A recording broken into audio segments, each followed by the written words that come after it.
전능하신 이 여호와 하나님께서 말씀하사 해 돋는 데서부터 지는 데까지 세상을 부르셨도다.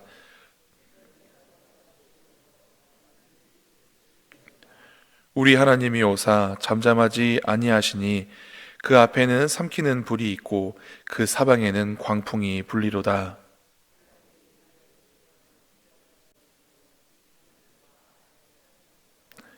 이르시되 나의 성도들을 내 앞에 모으라. 그들은 제사로 나와 언약한 이들이니라 하시도다.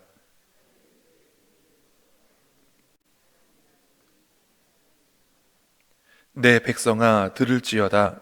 내가 말하리라. 이스라엘아 내가 내게 증언하리라. 나는 하나님 곧 내 하나님이로다.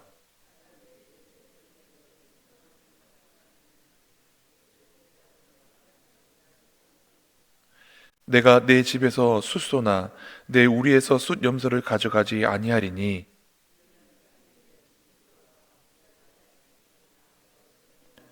산의 모든 새들도 내가 아는 것이며 들의 짐승도 내 것이미로다.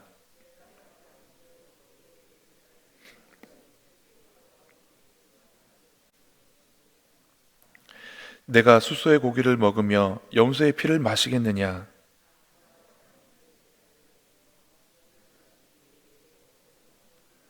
함께 읽겠습니다. 환난 날에 나를 부르라. 내가 너를 건지리니 내가 나를 영화롭게 하리로다. 아멘. 하나님 앞에 예배하는 것, 이것은 하나님의 사람으로서 아주 당연한 일입니다. 그리고 기본적인 일입니다. 우리가 왜 하나님께 예배를 드리는가 생각해 보면 하나님께 받은 은혜가 많기 때문에 그렇습니다. 예배란, 기독교인들에게 있어서 예배란 하나님의 구원과 구속의 은혜를 받은 사람들이 그 사랑에 감격하여 감사함으로 하나님께 영광을 돌리는 행위가 예배입니다. 이 예배에는 말씀 선포가 기본이 되어지고 또 하나님께 우리의 간구를 드리는 것과 하나님 앞에 찬양으로 영광 돌리는 일들이 포함이 되어 있습니다. 그래서 우리 장로교회 전통에 의하면 강대상에 이렇게 하나님의 말씀이 선포되어지는 단과 또 우리가 이렇게 기도를 올려드리는 단이 따로 있습니다. 이것은 예배가 하나님께로부터 오는 말씀, 하나님께로부터 우리에게 주시는 은혜, 그리고 우리가 하나님께 올려드리는 영광, 이 두 가지가 역동적으로 계속해서 상호 반복하여 일어나는 행위이기 때문에 그렇습니다. 예배는 일방적으로 하나님께서 우리에게 은혜만 베푸는 그 시간이 아니고 또 일방적으로 우리가 하나님께 찬양만 올려드리는 것이 아니라 하나님께서 우리를 영화롭게 하시고 우리에게 은혜를 베푸시면 그 감격과 그 감사, 그 은혜를 입은 사람들이 하나님께 또한 다시 영광을 올려드리고 감사를 올려드리는 계속해서 반복되어지는 하나님과의 친밀한 교제가 일어나는 것이 예배입니다. 그래서 오늘 이 말씀에도 하나님께서 하나님 앞에 제사하러 오는 사람들에 대한 말씀으로 시작합니다. 우리 하나님은 찬양받으시기에 합당하신 하나님이십니다. 그래서 그 하나님이 어떤 하나님인지 1절과 2절 말씀에 이렇게 말씀하고 있습니다. 다 같이 함께 읽겠습니다. 전능하신 이 여호와 하나님께서 말씀하사 해 돋는 데서부터 지는 데까지 세상을 부르셨도다. 온전히 아름다운 시온에서 하나님이 빛을 비추셨도다. 아멘. 하나님이 어떤 분이신가? 시편의 기자는 전능하신 분이시다 라고 말씀하십니다. 그리고 여호와 하나님, 여호와 하나님의 이 이름 중에 하나가 야훼 하나님이십니다. 모세가 하나님 앞에 하나님, 내가 이스라엘 백성에게 가서 누가 나를 그들에게 보냈다라고 말하면 좋겠습니까? 하나님께서 그때 말씀하십니다. 내가 전에 아브라함에게도 나타났지만 여태까지 내가 내 이름을 밝히지 않았다. 나는 스스로 있는 자이다. 야훼 하나님이라고 말씀하셨습니다. 그러니까 하나님은 스스로 계신 분이시고 또 전능하신 분이시고 또 참 하나님 되십니다. 세상에 많은 사람들이 참 하나님이 아는 것, 그것에 가서 무릎 꿇고 경배하며 그것들을 높이는 일들이 있습니다. 그러나 참된 예배의 대상이 되시는 분은 우리 하나님 한 분밖에 없는 줄 믿으시기 바랍니다. 하나님은 그 존재만으로도 찬양받기에 합당하신 분이시고 너무나도 아름다운 분이십니다. 2절 말씀에 온전히 아름다운 시온에서 하나님이 빛을 비추셨도다 말씀하시는데, 이 시온성, 그것이 바로 예루살렘이고, 이 예루살렘에 하나님의 성막과 성전이 있기에 하나님께로부터 나오는 그 은혜의 광명이 비추는 것, 세상을 비춘다라고 성경은 말씀하십니다. 하나님은 어두움이 없으십니다. 전혀 없으십니다. 태양은 아니지만 하나님은 회전하는 그림자조차도 없는 빛이신 분이라고 말씀하셨습니다. 그리고 예수님께서는 그 생명의 빛을 세상에 빛으로 오신 하나님의 아들이십니다. 그래서 이렇게 빛이신 하나님 앞에 우리가 나와 그 은혜를 만납니다. 성경 말씀에 보면 죄를 지은 사람은 그 행위가 악함으로 빛으로 나아오지 못한다라고 말합니다. 그러나 하나님의 구속과 그 은혜를 경험한 사람들은 빛으로 나아오게 되어 있습니다. 이게 악인과 의인의 차이입니다. 죄가 있고 없고가 아니라 죄가 있어도 하나님의 은혜를 바라며 빛으로 나오는 사람, 그것이 하나님 앞에 예배하는 예배자입니다. 하나님께서는 해 도는 데서부터 해 짓는 데까지 이러한 예배자를 부르시고 찾으시는 것입니다. 오늘 이 새벽에 나온 우리가 하나님 앞에 나와 예배하는 참된 예배자가 되어야 될 줄로 믿습니다. 성경은 예배하는 자가 어떻게 예배해야 되는가 우리에게 처음부터 계속해서 알려주고 계십니다. 제사의 규례에 대해서 말씀하고 계신 것은 레위기부터이지만 창세기에 보면 가인과 아벨이, 첫사람 아담과 하와의 아들들이 하나님 앞에 제사를 드립니다. 한 사람은 농사를 지은 거로 하나님 앞에 곡식의 소산을 드리고, 한 사람은 양을 치는 거로 하나님 앞에 양의 제물을 드립니다. 그런데 가인과 그의 제사는 하나님께서 연락하지 아니하시고 아벨과 그의 제사는 연락하셨다라고 성경은 말씀하십니다. 그래서 어떤 분들은 가인은 피 흘림이 없는 곡식을 드려서 하나님께서 안 받으신 것이 아니냐라고 하시지만, 레위기에 보면 분명히 번제와 소제에 대해서 말씀하실 때 하나님 앞에 짐승만 잡아드리는 것이 아니라 고운 곡식의 가루도 기름도 하나님 앞에 함께 소제로 드리는 것으로 보아 제물에 문제가 있는 것은 아니라고 저는 생각을 합니다. 그러면 무엇이 누구의 가인의 제사는 안 받으시고 아벨의 제사는 받게 하셨는가? 그것은 예배하는 사람의 진심과 신령과 진정으로 예배를 드리는 건가 아닌 건가 하는 차이가 있는 줄 저는 믿습니다. 하나님은 우리의 중심을 보시는 하나님이십니다. 우리가 이렇게 다 같이 예배의 자리에 나온다 하더라도 하나님께서 받으시는 예배가 있고 받지 않으시는 예배가 있을 수 있다라는 것입니다.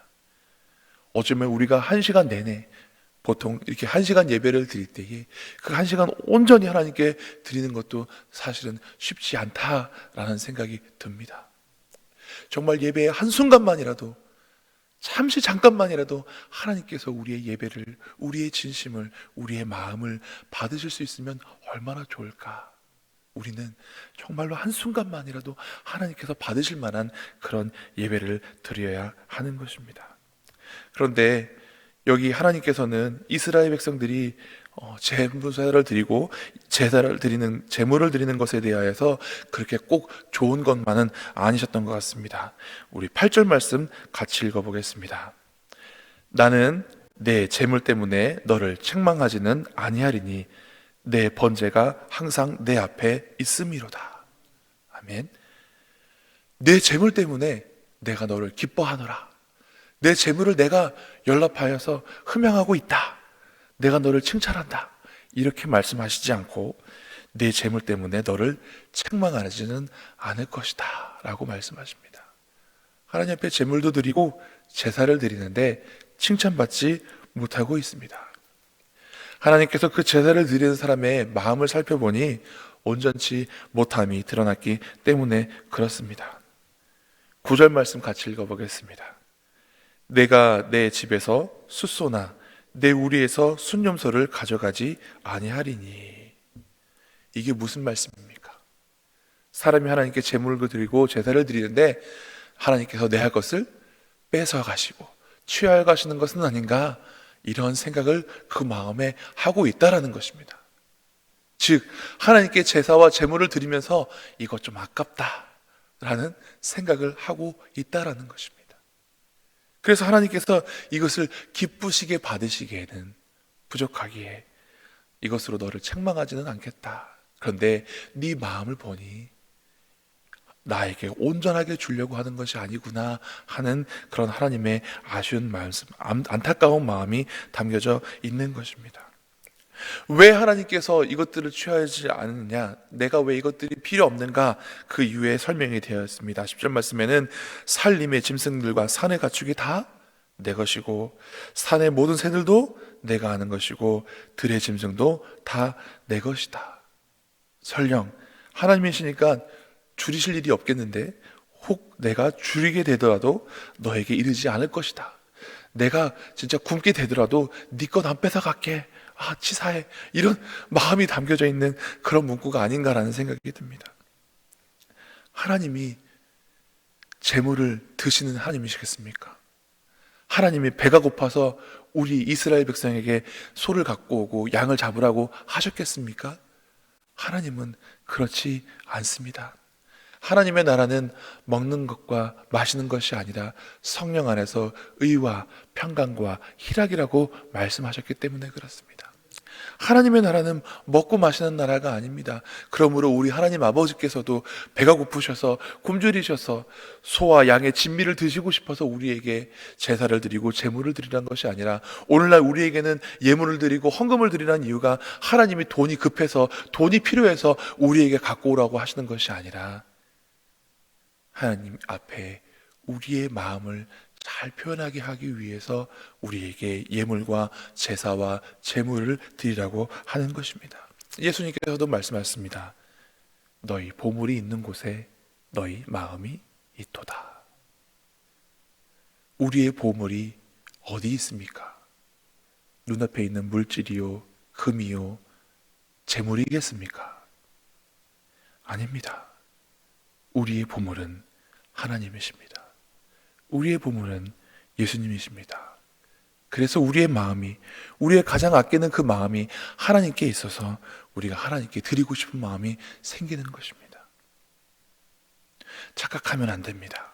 하나님이 뭔가가 부족하시고 결여되고 필요해서 우리에게 원하시는 것이 아니라 하나님께서는 우리가 그것들을 하나님을 사랑함으로 아낌없이 드릴 수 있는가 없는가 그것을 헤아려 보시려고 우리에게 이러한 것들을 요청하는 것입니다. 그래서 사도 바울도 자기의 편지에서 하나님께 예물을 드릴 때 억지로 하지 말라라고 하였습니다. 자원하여 드려라 라고 말씀하셨습니다. 오히려 이 제물과 제사, 이 물질은 어디에 쓰였는가?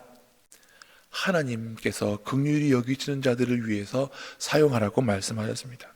신명기 14장 28절에서 29절에 보면 하나님께서 매 3년 11조를 들여서 그곳으로 너희 성중에 거하는 기업이 없는 레위인과 객과 고아와 과부에게 나누어 주어라, 베풀어 주어라. 그러면 내가 너희에게 복을 줄 것이다.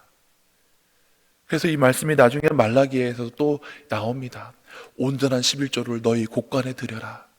하나님 앞에 제사를 드리는 그 성전 안에는 곳간이 있었습니다. 근데 그 곳간에 있는 그 음식들, 그 곡식들 어떻게 하겠습니까? 하나님이 드시겠습니까? 아닙니다. 그 제사장들이 와서 봉사하고 섬기는 이스라엘 다른 백성들에게는 땅을 기업으로 주었는데 아무 소산도 없고 아무 기업도 없는 그 제사장들에게 먹을 것을 주시기 위하여서 또 성중에 있는 가난한 자들과 헐벗은 자들을 돕기 위하여서 온전한 11조를 드리라고 말씀하십니다. 그러면 내가 하늘 문을 열고 너에게 복을 쌓을 곳이 없도록 그렇게 많이 내려주시겠다고 하신 그 말씀이 이 말씀인 것입니다.